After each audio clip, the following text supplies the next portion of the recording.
destaque. O destaque do dia é com ele, Sérgio Cruz. Alô, seu Sérgio Cruz, muito bom dia. Alô, gente amiga, bom dia. Marcos Faria, bom dia. Madureira, bom dia. Só alegria, Madureira, tudo bem, tranquilo. Barba, cavanhaque ruivo. Cavanhaque ruivo quer dizer que vai chover, né, mano? Já choveu, hein? O nosso termômetro aqui é um termômetro sofisticado. Madureira e Goiás, Madureira. Goiás vai mal, né? Goiás vai se juntar ao Salgueiro. Vai se juntar ao Salgueiro. O Salgueiro é da Série C. Série C? É Série C, né? Série C, o Salgueiro é Série C. Ele tá indo lá para tirar o Salgueiro. Vai lá para fazer o clássico Salgueiro e Goiás, né? Tá mal, hein, Madureira? Madureira, hoje tem, Madureira, hoje tem. Hoje é dia da primeira sessão ordinária desta semana na Câmara Municipal de Campo Grande. Hoje tem! Com transmissão ao vivo da viamorena.com e cobertura total e absoluta da paginabrasil.com, para você ficar bem informado do que se passa na Câmara Municipal, o que dizem, o que falam e o que pensam os vereadores de Campo Grande. 659 candidatos, hein? Boquinha boa, né?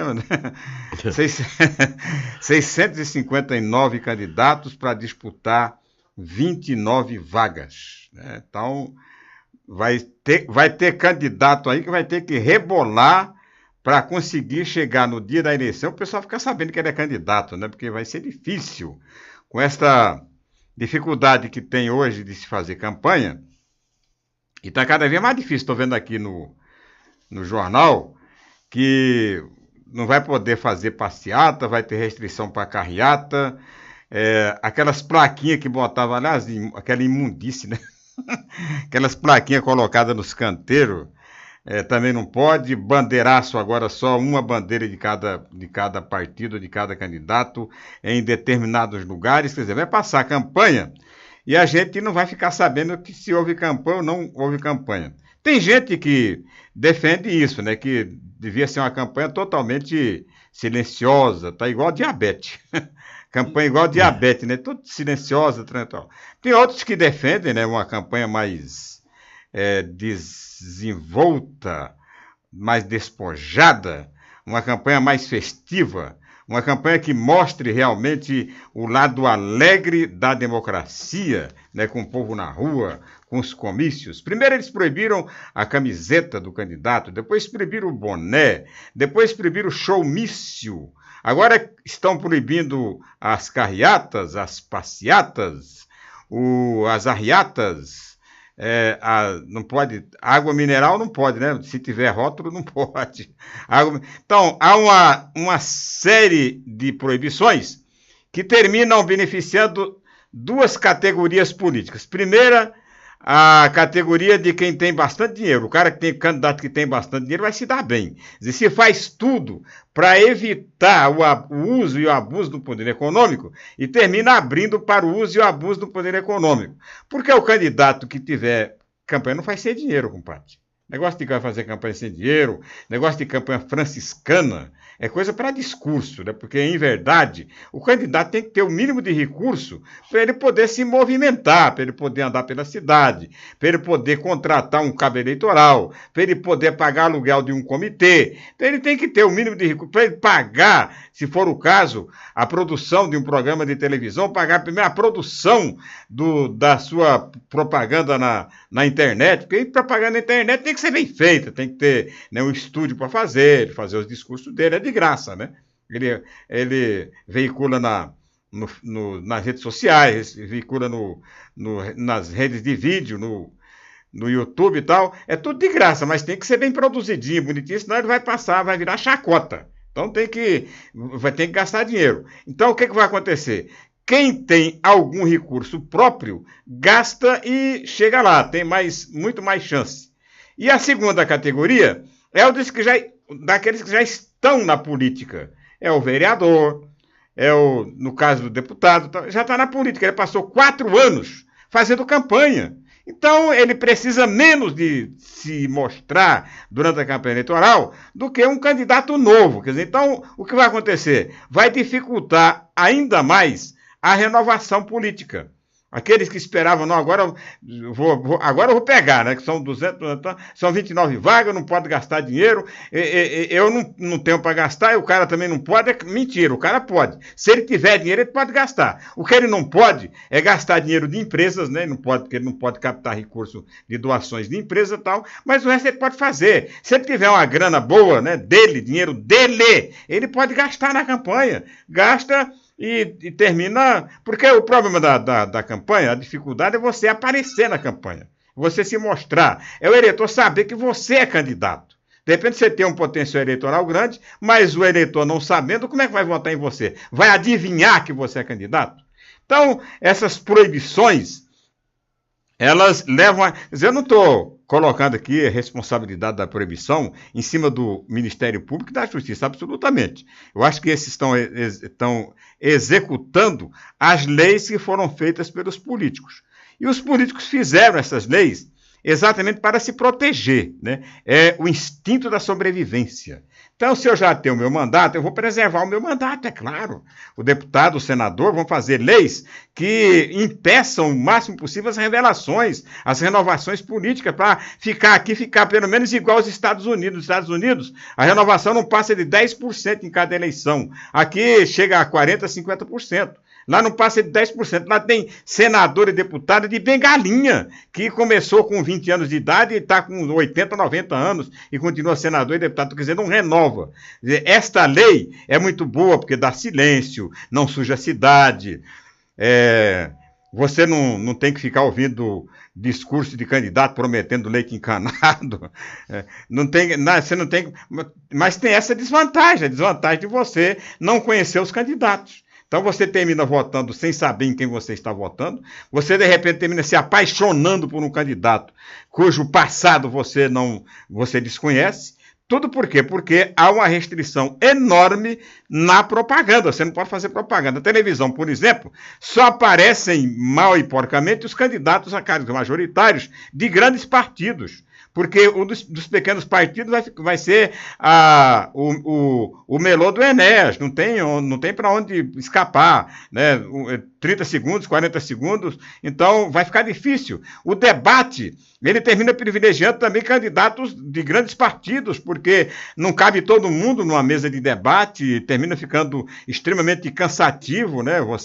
Um debate com 10, 12 candidatos a prefeito, quer dizer, uma coisa totalmente fora de órbita. Então, o que se defende, eu também defendo, é que se flexibilize mais, né? Que a propaganda eleitoral destas próximas eleições seja pelo menos igual eram nas eleições anteriores, eleições passadas, onde o candidato poderia ir para a rua, tal, sem o risco de ser impugnado, porque hoje se o candidato estiver na rua e juntar pelo menos 2 ou 3 pessoas, ele já corre o risco de ser impugnado, esse cara está comprando voto, tal. O candidato não pode nem abastecer o carro, abastecer o carro, tem uma pessoa para esse cara abasteceu a hora tal, estava comprando o voto do frentista, tal. É uma coisa absurda, quer dizer, o que a gente tem que tirar é o absurdo das campanhas e liberar as campanhas para que os candidatos possam se apresentar e possam se tornar conhecidos, aqueles que não o são, né, para que tenham esse absoluto possibilidade, as possibilidades sejam iguais para todo mundo. Fiz um comentário ontem aqui sobre um comentário de um ministro do Supremo Tribunal Federal, Marco Aurélio. Ele falou da delação premiada, chamou a delação premiada de covardia e defendeu a espontaneidade, quer dizer, o delator, né, só vai fazê-lo quando achar que deve, se arrependeu do crime, vai lá e faz. Claro que eu discordei do ministro, né? Eu acho que a delação ela tem que ser feita, tem que ter uma forma de coagir, porque se não coagir, não vai ter. Ninguém vai lá para espontaneamente, não, estou arrependido, tal. Então, o que eu coloquei bem ontem foi que eu concordo em parte com o ministro e discordo em parte do ministro. Aí eu recebi aqui do ouvinte Carlos Humberto a seguinte ponderação. Marquinhos, pergunta ao Sérgio Cruz se... Deixa eu colocar o para-brisa aqui. Se recorda se houve alguma delação de livre espontânea antes da Operação Lava Jato.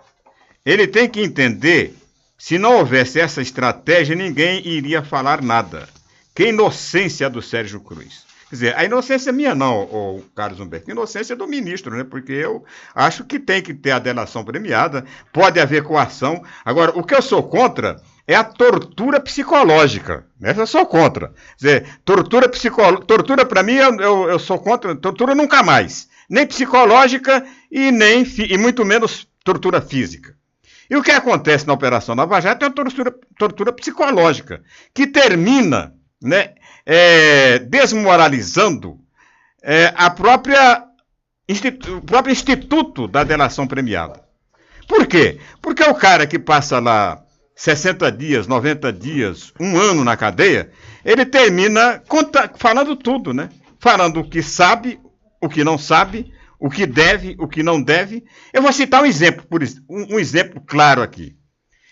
De que valeram as delações premiadas do senador Delcídio do Amaral? Né? Colocar na frente dela, nós precisamos que o senhor delate esses 2 nomes aqui. A presidente Dilma e o ex-presidente Lula. Se eu tenho alguma coisa contra eles, tenho. Aí foi inventar as coisas. Ele não tinha, mas foi inventar. Inventou que andou de braços dados com a Dilma nos jardins do Palácio da Alvorada, e ela pediu para ele falar com o ministro tal. Inventou uma história. Aí que o Instituto Lula mandou um e-mail para ele, quer dizer, nada ficou provado. Por quê? Porque ele falou sobre tortura psicológica. Agora, o que eu defendo é a condenação, como foi feito no mensalão. O cidadão é culpado, julga. Se realmente for culpado, condena. E abre a delação premiada. Você foi condenado a 15 anos de prisão. Se eu quero a delação premiada, quero. Então, o que o senhor tem a dizer? Tem a dizer isso tal. É verdade que você falou? Vamos apurar? Aí reduz-se a pena. Depois, agora, esse negócio de colocar na cadeia, ficar lá 1 ano, morfando na cadeia 1 ano, 2 anos, depois o cara fala qualquer coisa. Então, essa qualquer coisa é que termina comprometendo a lisura e a boa-fé da confissão. Quer dizer, fica parecendo uma coisa que o cara foi lá e teve que falar exatamente aquilo que o Ministério Público queria que ele falasse. Você vai ter que falar isso, vai ter que denunciar fulano. Depois não, mas denuncia e deixa por nossa conta. Coisa mais ou menos assim, até porque um dos objetivos da Operação Lava Jato, está muito claro isso, né, gente? Não adianta você ficar escondendo aqui. Foi a partidarização da questão da Petrobras, né? Ali tem um objetivo claro, né, que é pegar o Lula e a Dilma. Isso aí tá bem na cara, não adianta dizer que não, porque tá pegando serra, não, o objetivo principal, não o único, né, mas o objetivo principal da Operação Lava Jato e a operação dessa Operação Lava Jato e outras operações que tem por aí, é chegar ao Lula e à Dilma. Por quê? Porque essas investigações estão partidarizadas. Elas estão bem encaminhadas porque foi se criado um partido para se arrebentar com ele, que é o PT, que já conseguiram, né? Agora só falta pegar a Dilma e pegar o Lula. Mas tem esse objetivo. Não tô aqui para defender, porque eu acho que se o Lula cometeu crime, se a Dilma cometeu crime, quem cometeu o crime deve ser julgado, deve ser punido e tal. Agora, que a operação tem esse objetivo, é claro, e está muito mais claro do que isso, que a operação foi totalmente partidarizada. É por isso que eu acho que primeiro condena, depois abre para a delação premiada. O que não pode é sair prendendo por aí, como tá acontecendo, depois coloca o cara na cadeia, o cara passa lá 3, 4, 5 meses, não aguenta ficar muito tempo, abre o bico errado, porque você começa a fazer denúncia de coisa que ele não consegue provar, como aconteceu com o senador Delcídio, e como aconteceram com muitos outros que estão por aí. O próprio Sérgio Machado, né? Do Delcídio, por exemplo, a única coisa que tem que ele consegue provar é o próprio as próprias declarações dele na gravação do Cerveró, que não tem maré. Eu não vi nada na declaração, e olha que eu li tudo, não vi nada na declaração do ex-senador Delcídio que possa valer para condenar alguém. Por mais boa vontade que tenha o Ministério Público, mais boa vontade que tenha a Justiça, vai ser muito difícil condenar alguém com base na delação premiada do senador Delcídio. Por isso que eu acho que ela tem que ser não espontânea, mas tem que mudar a forma, né, da delação. Primeiro condena e depois abre para a delação premiada. Falei e está falado.